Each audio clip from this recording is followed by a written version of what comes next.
Hey everyone, welcome to CLAT point and let's start. आज का हमारा द हिंदू न्यूज़ डिस्कशन। काफ़ी कुछ है पढ़ने के लिए, काफ़ी कुछ है सीखने के लिए। चलिए फिर शुरू करते हैं। एंड आज का हमारा जो क्विज का क्वेश्चन है वो आप सभी लोग नोट कर लीजिए। आप लोगों को मुझे कमेंट सेक्शन में इसका जवाब देना है। मेरा आप लोगों से एक बहुत ही सिंपल क्वेश्चन है। एक बंदा है, उसके घर के बाहर नगर पालिका वालों का ड्यूटी है कि भाई डेली उनको जो है वहाँ से कचरा उठाना है, बट किसी कारणवश वो जान के वहाँ से कचरा नहीं उठा रहे हैं। अब आपका फंडामेंटल राइट वायलेट हो रहा है, राइट टू लाइवलीहुड हो रहा है, गंदगी में रहने को मिल रहा है। तो अब आप एक रिट फाइल करने की सोच रहे हो हाई कोर्ट में। कौन से रिट फाइल करोगे, कमेंट सेक्शन में बताना। चलिए आगे बढ़ते हैं, शुरू करते हैं हमारे आज के डिस्कशन को। उससे पहले क्लैट पॉइंट लेकर आ चुका है रिवॉल्यूशन क्लैट के प्रिपरेशन में।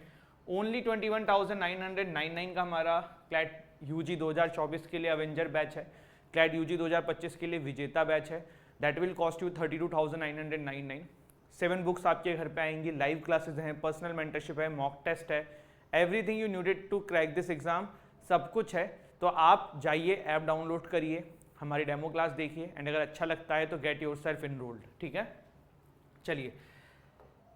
इसके अलावा क्लैट पॉइंट के और भी वर्टिकल्स हैं, जैसे कि CLAT PG, NL set, law optional और जुडिशरी। तो हमारे ऐप पे जिनको इसके बारे में भी जानकारी चाहिए तो ले सकते हैं। ठीक है, चलिए।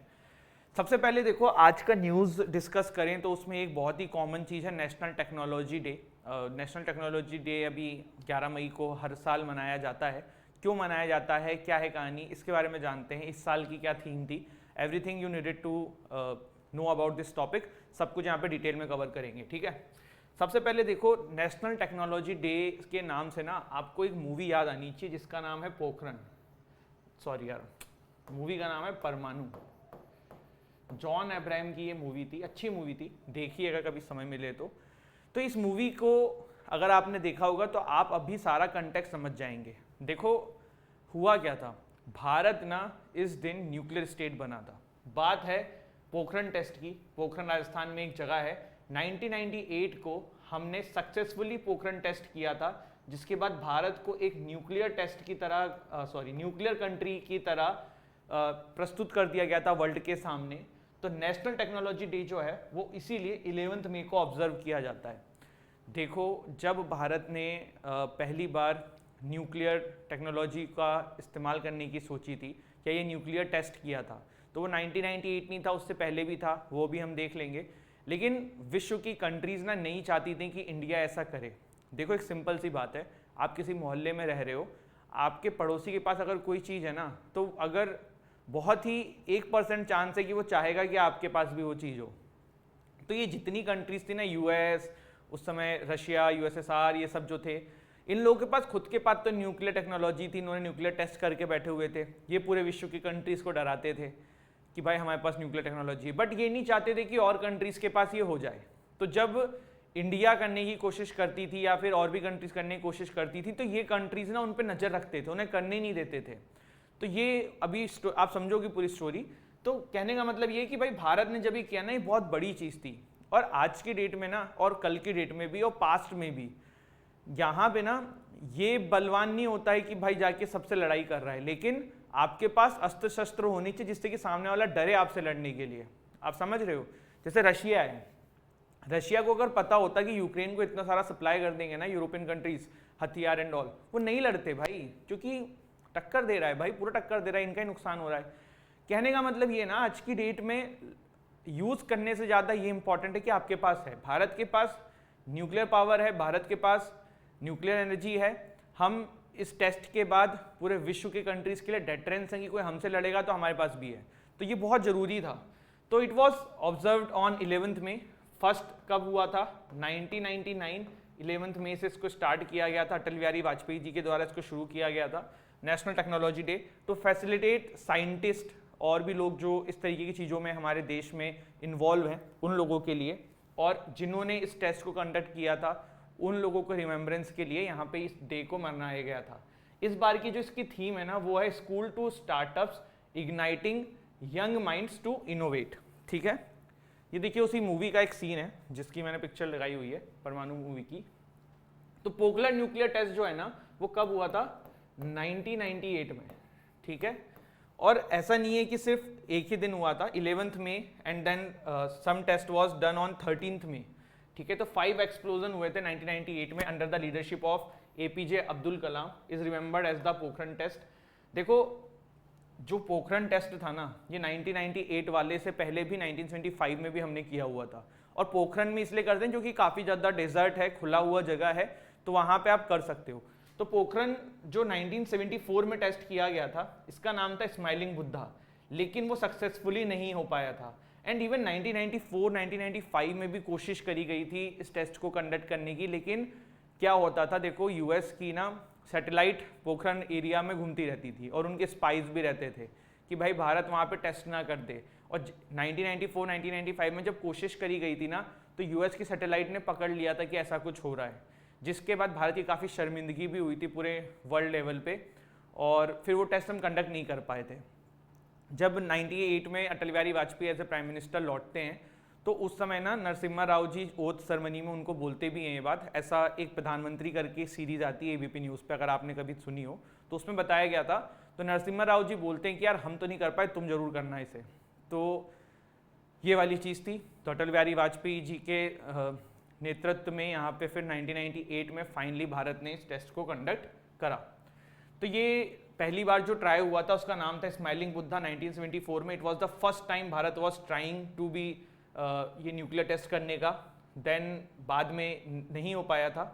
इसके अलावा द पोखरण टेस्ट जो था वो लीड किया गया था एपीजे अब्दुल कलाम के द्वारा, one of the most honourable presidents and also known as missile man of India.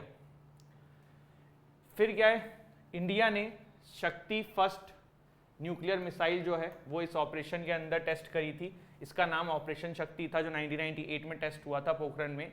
और इसी दिन जो आपका ये 11 मई का डे है, सिर्फ इसीलिए नहीं और भी चीज़ें हैं, जैसे कि देखो हंसा 3 इंडिया का पहला इंडिजियस एयरक्राफ्ट जो है वो भी सेम डे 1998 में टेस्ट किया गया था।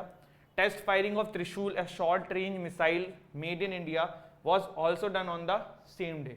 तो ये सब बहुत सारी चीज़ें हैं जिसके वजह से अगर आप इन सबको कंबाइन कर दो तो नेशनल टेक्नोलॉजी डे मनाया जाता है। लेकिन हाँ, सबसे ज़्यादा जो इम्पोर्टेंट है वो है जो पोखरण में हमने टेस्ट किया था। इसके अलावा इसी समय नेशनल टेक्नोलॉजी डे के संदर्भ में एक टेक्नोलॉजी डेवलपमेंट बोर्ड बनाया गया था इंडिया में। On the occasion of national technology day, TBD host scientific technology based webinars and facilitate individuals excellent works in the field of science and technology every year. कब establish हुई है? 1996 में establish हुई है। एक स्टैट्यूटरी बॉडी है और किस लिए काम करती है वो हमने देखा। भारत जो है विश्व की ऐसी 9 कंट्रीज में से है जिन्होंने ओपनली एक्सेप्ट किया हुआ है कि उनके पास न्यूक्लियर वेपन्स है। 1974 में इंडिया ने पहला टेस्ट किया था स्माइलिंग बुद्धा, जो कि सफल नहीं हो पाया था। इसके अलावा देखो 1994, 1995 वाला जो टेस्ट है ना, वो गवर्नमेंट एक्सेप्ट नहीं करती है कि हमने किया था, बट एक्चुअल में वो भी टेस्ट किया गया था, कहा जाता है बहुत जगहों पे। और इवन परमाणु मूव में भी आप देखेंगे तो उस समय यूएस के स्पाइस ने और सैटेलाइट ने हमें पकड़ लिया था और काफ़ी भारत की इसमें बदनामी भी हुई थी। तो वो वाली चीज़ है। देखो कुछ इमेजेस मैं आपको दिखाता हूँ, actual images of Pokhran test. इसमें देखिए हमारे अब्दुल कलाम जी हैं, आप उनको देख सकते हैं। इसके अलावा और भी जो साइंटिस्ट इसमें इन्वॉल्व थे वो लोग हैं। और ये एक फ़ोटो और थी इसमें यार, आई थिंक कहीं तो होगी, मैंने डाली तो है, हाँ ये देखिए, ये वहाँ पे जब अटल बिहारी वाजपेयी जी पहुँचते हैं, जब ये टेस्ट सक्सेसफुली कंडक्ट हो जाता है, तो उसके बाद इस तरीके की एक पिक्चर खिंचाई जाती है। तो ये वहाँ का फोटो है, ठीक है। वैसे अगर आपने परमाणु मूवी देखी होगी तो आपको इसमें से काफ़ी सारी चीज़ें पता होंगी, लेकिन देखो मूवीज़ से आपको फैक्ट्स याद नहीं होते हैं जो एग्जाम में आते हैं, और एग्जाम में ये फैक्ट्स आते हैं। This is a star problem, note कर लेना इसको, अपने नोट्स में आपके सभी के जाना चाहिए, ठीक है। चलिए फिर देखिए आ जाते हैं आज के न्यूज़ के ऊपर। एक बड़ा अभी मतलब चर्चा में चलने वाला वर्डिक्ट है सुप्रीम कोर्ट का। Governor's decision to call floor test wrong, supreme court ने बोला है। देखो कुछ समय पहले आपको याद होगा महाराष्ट्र में क्राइसिस चली थी। क्या हुआ था उस समय? उद्धव ठाकरे जो हैं उनको हटा के आपके भाई साहब जो हैं हमारे एकनाथ शिंदे जी, ये चीफ मिनिस्टर बन गए थे, ठीक है। और शिवसेना वर्सेस शिवसेना करके फाइट चल रही थी। तो अभी देखो इस वर्डिक्ट में हुआ क्या है, मैं ये बता देता हूँ आपको। सुप्रीम कोर्ट ने ये बोला है जो गवर्नर ने उस समय फ्लोर टेस्ट करा था ना, वो सही नहीं था, बट अब हम कुछ कर नहीं सकते हैं, क्योंकि देखो जब फ्लोर टेस्ट होने वाला था ना, उससे पहले खुद से रिजाइन कर दिया था आपके उद्धव ठाकरे जी ने।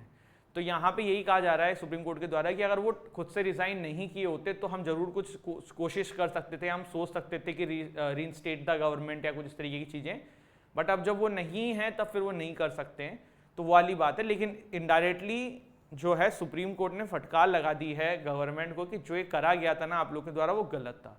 लेकिन इन दी एंड देखो हुआ तो कुछ भी खास मतलब ऐसा नहीं, मतलब जैसे क्या हुआ अभी एक एडिटोरियल आप देखोगे आज की डेट में, इसी से रिलेटेड है तो मैं डिस्कस नहीं करूंगा, उसमें ये कहा गया है कि यार कोर्ट ने बोला तो सब कुछ सही, लेकिन इन दी एंड जो कॉन्स्टिट्यूशन के थ्रू गलत चीज हुई थी वो सही नहीं हो पाई, तो वो वाली बात हो जाती है। ठीक है। Third, low intensity blast in Amritsar, 5 arrested. देखो पंजाब जो है ना यार, ये चर्चा में है और बहुत ज़्यादा चर्चा में आ रहा है। अभी अमृतसर गोल्डन टेम्पल के पास कुछ दिन पहले ब्लास्ट हुआ था, अब ये तीसरा ब्लास्ट देखने को मिला है।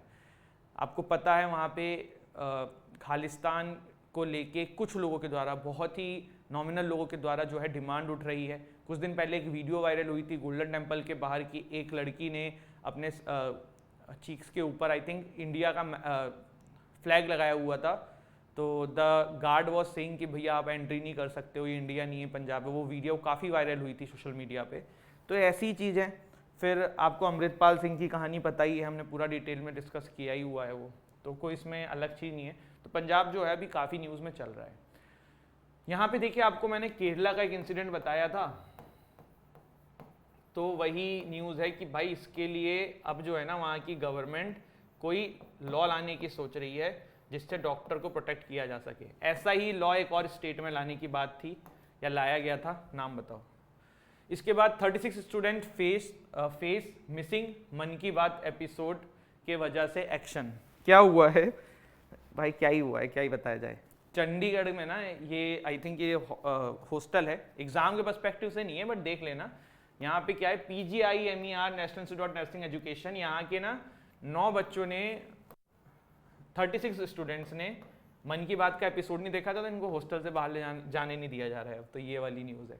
यहाँ पे ना यार ये न्यूज़ पढ़ना गया तो मैं आपको एक्सप्लेन भी कर देता हूँ। एग्जाम के पर्सपेक्टिव से कुछ भी नहीं है, लेकिन एक ऐसी कहानी है ना जो हार्ट टचिंग है। मतलब सुबह सुबह मैंने पढ़ा, मुझे बड़ा अच्छा लगा। ठीक है, ऐसी है तो मैं आपके साथ शेयर करना चाहता हूँ। आज के न्यूज़पेपर में एक बच्चा था 1 महीने का, ठीक है, उसको एक औरत ने किडनैप कर लिया। वो जब बच्चा हॉस्पिटल उसकी माँ उसको हॉस्पिटल लेके गई थी टीका ईका लगवाने के लिए, जब ही वॉज 1 मंथ के आसपास, तो एक वहाँ पे फीमेल होती हैं, उन्होंने उनसे दोस्ती यारी बढ़ाई उनकी मदर से। फिर वो उनके घर वर आने लगी, तो एक दिन जो है वो मदर जो है वो किसी काम से बाहर गई, तब वो औरत जो है उस बच्चे को लेके फरार हो गई। ठीक है, फिर क्या हुआ, बच्चा नहीं मिला, पुलिस ने भी कंप्लेन ख़त्म ही कर दी। 2015 तक पुलिस ने कहा कि भाई अब नहीं मिल रहा है, बात यहाँ पे ख़त्म हो गई। फिर क्या हुआ, एक दिन अचानक से 2022 में उसके फादर को वो औरत दिखती है, तो वो पुलिस को कॉल करते हैं, वीडियो बनाते हैं, वहाँ से फिर केस फिर से फाइल होता है। तब सारी चीज़ें जब खोजबीन होती है तो पता पड़ता है कि वो औरत 2017 में मर्डर केस के अंदर जेल गई हुई थी। तो 2017 में वो एक अनाथ आश्रम में उस बच्चे को देखे जाती है। फिर वहाँ पे अनाथ आश्रम पहुँचते हैं, तब फिर अब जब बच्चे के पेरेंट्स होते हैं ना, ये हेबियस कॉर्प्स के रिट डालते हैं हाई कोर्ट में। हेबियस कॉर्प्स क्या है, बॉडी टू कोर्ट के सामने बॉडी लाने का। मैंने बताया ना आपको, हेबियस कॉर्प्स के रिट बताया कि भाई फला के यहाँ पे हमारा भाई है, हमारा बेटा है, उसको प्लीज़ हमको लाया जाए, कोर्ट के सामने पेश किया जाए, तो हेबियस कॉर्प्स के रिट डालते हैं। तो वो रिट के थ्रू कोर्ट जो है ये फैसला देती है कि भाई आपके पास बिल्कुल आपका बच्चा आएगा, लेकिन कुछ थोड़ा धीरे धीरे लाइए, अचानक से अनाथ आश्रम से आप ले आएंगे तो बहुत दिक्कत हो जाएगी। I think now he is in class 2। तो पढ़ना ये अच्छा है, हार्ट टचिंग है। इसके बाद the problem with India's multi alignment stand. यहाँ पे ना सिर्फ अपन ये समझेंगे, बाकी तो इसमें कहानी क्या है वो भी मैं समझा देता हूँ। मल्टी अलाइनमेंट का क्या होता है, चलो ठीक है, आप इसको ऐसे समझो, आप लोगों के ना फ्रेंड सर्कल में ऐसे दोस्त होते होंगे जो सबसे दोस्ती यारी बना के रखते हैं। जैसे मैं इसी पे आपको जवाब दे देता हूँ। हम सिबलिंग्स हैं, मैं, मेरी सिस्टर है, ठीक है, समझाने के लिए समझना इसको। तो मेरी सिस्टर जो है ना वो बड़ी डिप्लोमेटिक है, तो हमारे जितने रिलेटिव्स हैं उसकी सबसे बनती है। मेरे साथ ये क्या है कि मैं जो मेरे से अच्छे हैं, मतलब जो मुझे लगता है कि हाँ भाई सही लोग हैं, उनसे ही मेरी बनती है। जो मुझे लगता है कि भाई ये उल्टी सीधी बातें करते हैं तो फिर मैं उनसे नहीं बनती, मैं उनसे बात नहीं करता हूँ। पर मेरी जो दीदी हैं वो सबसे बना के रखती हैं। मतलब ये पर्सन टू पर्सन डिपेंड करता है, कोई यहाँ पे खराब नहीं है, ठीक है। तो मल्टी अलाइनमेंट का मतलब क्या है, इसको ऐसे ही समझ लो कि भाई आदमी ना किसी एक तरफ नहीं झुका हुआ है, हर तरफ बराबर बराबर है। जैसे इंडिया का आज की डेट में स्टैंड क्या है, ना ही हम प्रो रशिया हैं ना ही हम प्रो यूएस हैं, ठीक है। जैसे चाइना है, now it has become pro Russia, वो यूएसए वाले ग्रुप में है ही नहीं। इंडिया क्या है ना, हर ग्रुप में रहता है। इंडिया हर तरफ इक्वल बैलेंस बनाने की कोशिश करता है। तो यहाँ पे यही बोला है कि भाई मल्टी अलाइनमेंट के कुछ इश्यूज हैं। अब जैसे इश्यूज बहुत सारे इन्होंने लिखे हैं, अपन ऐसे ही समझ लेते हैं। देखो एक सबसे ज्यादा जो भी आता है कि रशिया चाइना साथ में, ठीक है, आप यूएसए इधर है, इंडिया यहाँ है। अब चाइना से अगर अपना पंगा होगा, इंडिया का अगर चाइना से पंगा होगा तो हमारी मदद करने कौन आएगा, रशिया आएगा कि यूएसए आएगा? देखो ये तो आ नहीं सकता अभी, तो कहीं ना कहीं यूएसए ही आपकी हेल्प कर सकता है। तो मतलब ये कहा जा रहा है अभी काफ़ी सारे मतलब जितने भी वेस्टर्न कंट्रीज़ के एक्सपर्ट्स हैं, इंडिया के एक्सपर्ट्स हैं, वो ये कह रहे हैं कि यूरोपियन कंट्री से इतना ज़्यादा भी दूर भागना, वेस्टर्न कंट्री से तो ज़्यादा दूर भागना भी सही नहीं है। रशिया को कहीं ना कहीं क्रिटिसाइज करना चाहिए इंडिया को, कुछ लोगों का कहना है। अब देखो यहाँ पे एक और चीज़ होती है, आपको क्या लगता है ये वेस्टर्न कंट्रीज़ के हमें बहुत प्यार करते हैं इसलिए हमारे साथ खड़े हैं? नहीं, उनको लगता है कि चाइना को टैकल करने के लिए इंडिया को आगे बढ़ाना जरूरी है, क्योंकि चाइना को इंडिया ही टैकल कर सकता है, क्योंकि हमारे पास भी पॉपुलेशन है, हमारे पास भी वो सब सोर्सेज हैं, हमारे यहाँ भी चीज़ें डेवलप हो सकती हैं उस लेवल की। तो ये सब सोच रहती है इन चीज़ों के पीछे, ठीक है। इसके बाद देखो एडिटोरियल पेज में मल्टी अलाइनमेंट वाला हो गया, ये सेम सेक्स मैरिज पे एडिटोरियल आया हुआ है, कुछ डिस्कशन की नीड है नहीं इसमें। थोड़ा सा देखना इसको, ये ना एक टीवी सीरीज से रिलेट करके है। तो सीमा जी करके एक नहीं आती है नेटफ्लिक्स पे, वो शादियां कराती हैं, तो उनसे रिलेटेड करके इन्होंने फिर सेम सेक्स मैरिज पे लाए हैं एडिटोरियल। यहाँ पे देखो पाकिस्तान की जो क्राइसिस है उस पर एडिटोरियल आया हुआ है। इस पर एक न्यूज़ है कि सुप्रीम कोर्ट ने रिहा कर दिया है वहाँ पे इमरान खान को, तो वो पीछे देखेंगे, तो ये उन्हीं सबसे रिलेटेड है, ठीक है। यहाँ पे जो सुप्रीम कोर्ट का वर्डिक्ट आया है शिवसेना पे, वो हम देख ही चुके हैं। इसमें बस वही चीज़ बोली गई है कि भाई आपने ठीक है, आपने कहा तो कोर्ट ने कि भाई सही गलत हुआ है, ये हुआ है, लेकिन उस समय जो गलत हुआ वो आज तक सही नहीं हो पाया है, तो वही वाली बात है। फिर यहाँ पे टेक्स्ट वाले पेज पे भी सेम आर्टिकल है, सेम चीज़ है, कुछ ऐसा नहीं है जो आपके एग्जाम में आ जाएगा, पढ़ लेना बस क्या हुआ है, ठीक है। फिर यहाँ पे देखिए एक फॉरेन की न्यूज़ है, वो यही है कि पाकिस्तान की सुप्रीम कोर्ट ने इमरान खान जी का जो अरेस्ट हुआ था उसको इलीगल बता दिया है और इसी वजह से उनको रिहा कर दिया गया है। देखो एक ना टर्म बहुत न्यूज़ में आती है, उसके बारे में पढ़ लेना, ISPR, inter service public relation. ISPR क्या है? ISI की एक विंग है ये ISPR, जो ना मीडिया को चीज़ें हैंडल करती है, ठीक है। आपको याद है अर्शदीप ने एक कैच छोड़ दिया था, इंडिया में स्पैमिंग होने लगी थी पाकिस्तान की तरफ से कि भाई अर्शदीप जो है खालिस्तान सपोर्टर है, ऐसे ऐसे करके। वो इंडियंस नहीं कर रहे थे, वो पाकिस्तान से ट्वीट्स हो रहे थे। तो ये ना इनकी ISPR देखती है, पाकिस्तान की ISPR सोशल मीडिया पे सारी भ्रम फैलाने का काम, फेक वीडियोस वायरल करने का काम, ये सब करती है। तो ISPR ने कुछ दिन पहले ना इमरान खान को जब जेल गई थी तो बड़ा उसके सपोर्ट किया था, ठीक है। अब क्या हुआ, वहाँ की सुप्रीम कोर्ट ने यहाँ पे इस डिसीजन को रिवर्स करते हुए इमरान खान को रिहा कर दिया है। तो लेट्स सी अब आगे क्या होता है, बड़ी पॉलिटिकल क्राइसिस चल रही है, ठीक है। UK gives cruise missile to Kyiv, Ukraine delays counter attack. ऐसा कुछ भी नहीं है कि मैं आपको डिटेल में इसको पढ़ूं, समझ लो क्या लिखा हुआ है। Monkey pox no longer a global health emergency, WHO ने ऐसा बोला है। WHO का ये कहना है कि मंकी पॉक्स जो है ना, now it's not a health emergency, ठीक है। WHO के चीफ कौन है? टेड्रोस एड्रोम गेब्रियसोस। देखो मंकी पॉक्स ना कुछ इस तरीके की बीमारी है, इंसान के शरीर के ऊपर ऐसे ऐसे दाने हो जाते हैं, काफ़ी बड़े बड़े। देखो चिकन पॉक्स होता है उसमें छोटे छोटे दाने होते हैं, पर मंकी पॉक्स में मोटे मोटे दाने हो जाते हैं, ठीक है। और अभी अफ्रीकन कंट्रीज़ में सबसे ज़्यादा फैला था ये। It is a viral zoonotic disease, transmission from animals to humans, and it is identified as a pox-like disease among monkey, hence it is named monkeypox. Endemic Nigeria, monkeypox virus के through होता है। पहली बार 1958 में देखा गया था in democratic Republic of Congo. Humans में 1970 में देखा गया था, 58 में जानवर्स में था। 2017 में नाइजीरिया में काफ़ी ज़्यादा संख्या में monkeypox के केसेस देखने को मिले थे। तो ये था हमारा आज का सेशन। हमने क्या क्या देखा? हमने एक इंपॉर्टेंट आर्टिकल देखा नेशनल टेक्नोलॉजी डे से रिलेटेड, पूरा समझा है, इंपॉर्टेंट है, नोट्स में चला जाना चाहिए। इसके बाद छोटे छोटे आर्टिकल्स हैं जिसके बारे में जो आपको इंपॉर्टेंट लगे, जैसे मंकी पॉक्स वाला आप चाहो तो नोट्स में डाल सकते हो, इस तरीके की चीज़ें हैं। प्लस देखो हिंदू मैंने टाइम पे डालना शुरू कर दिया है।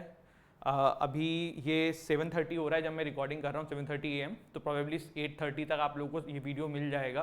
काफ़ी सारे लोग पूछते हैं सर आप लाइव क्यों नहीं करते, रिकॉर्डिंग क्यों डालते हैं, तो ये आप लोगों को लॉन्ग टर्म में समझ में आ रहा होगा, या फिर जो डेली सेशन को देखते होंगे उनको समझ में आ रहा होगा कि रिकॉर्डिंग का एडवांटेज क्या है।